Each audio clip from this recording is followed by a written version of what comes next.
it's Katie with the Lovely Life blog, and today we are going to make essential oil candles. This is such a cool project because you can make it so personal. This is so easy and it's such a great gift. So I'm super excited about it. It's going to be so fun. The first thing that I did is I got my double boiler ready. I stuck my candle making thermometer in here and I've got it heating. We're going to go ahead and pour the wax into the double boiler. And you want to heat this wax, it's soy wax, so that you want to heat to about 180 degrees. So we're going to go ahead and get that melting.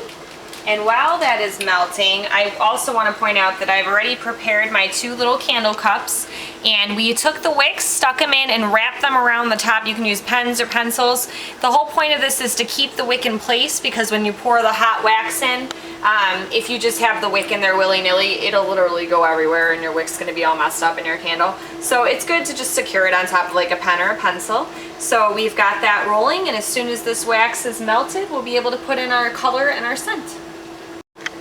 So the thermometer hit 180 degrees and my wax is fully melted. I've been stirring it with this wooden dowel because I don't like to ruin my kitchen utensils. But as you can see, this wax is molten hot right now. And the next thing we're going to do is add some color. So the color, I just took some chips off this color block. You will find on the internet there's like a ton of tutorials on how to make candles, and a lot of them tell you that you can use crayons to color them, and technically you can, but I think my issue with that is I used to do that when I was like a kid and I made candles, and your candles smell like crayons then, so that's the downside. But the upside is that it's cheaper than buying these coloring blocks, so it kind of depends on whether or not you care about what this candle smells like, I guess. But right now I'm just dissolving this color into the candle. Soy wax is kind of opaque, so you do need, if you want like a deep color, you need a lot of coloring agent. If you just want like a pastel, a little bit will do. I'm just going to keep mixing that in. And then right after we're done adding the color, we're going to add scent. We're adding our scent, and this is where the essential oils come in. We're just going to put a few drops of a special essential oil. I'm using one that was custom blended for me, and that's what makes these candles so great, is you don't have to stick to vanilla or jasmine or like those store-bought scents. You can really just add in the essential oil of your choice until it has the right amount of scent. So I think typically about a ½ ounce of scent for 2 candles, so I guess a ¼ ounce of scent per candle should be enough. You know, and again, it's all dependent on how strong you want your candles to be when they burn. But that's the great thing, is if you find a great, you know, essential oil broker, they can blend them for you. You know, you can make these candles smell like your perfume and burn them in your bedroom. You can ask them to match a room spray and then, you know, again, come home and stick them in candles, and it's just really a beautiful, intimate way. You know, scent is the strongest sense for our memory.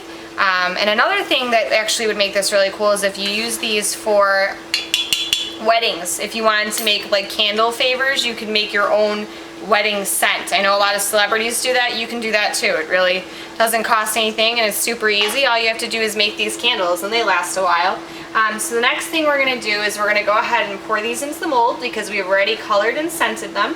So you're just going to pour your wax carefully.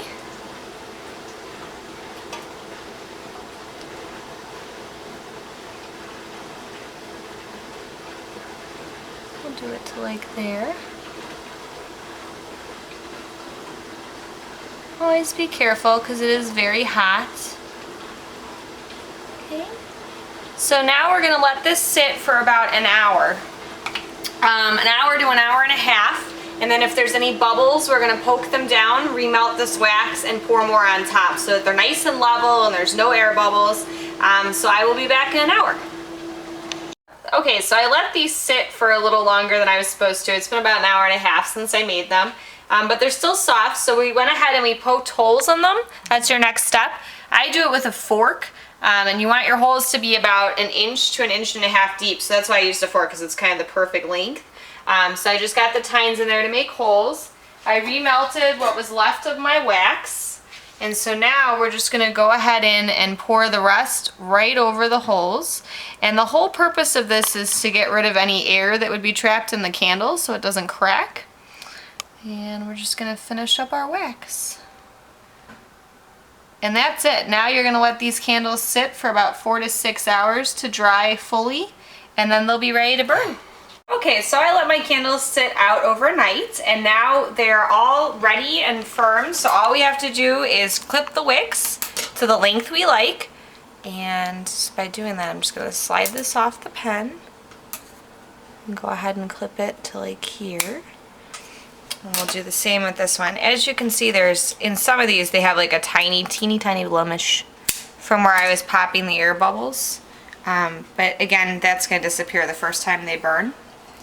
And that's kind of it. So yeah, when they first burn them, they should trim the wick really short so that it burns even. So I'm really pleased with the way these candles turned out. They smell so good. And that's kind of the perk with doing these essential oil candles, is you can make them smell however you want. They're beautiful, they smell great, and I hope you enjoyed this tutorial. So if you make these, please go ahead and link to the comments below. I'd love to see them. And other than that, have a lovely day.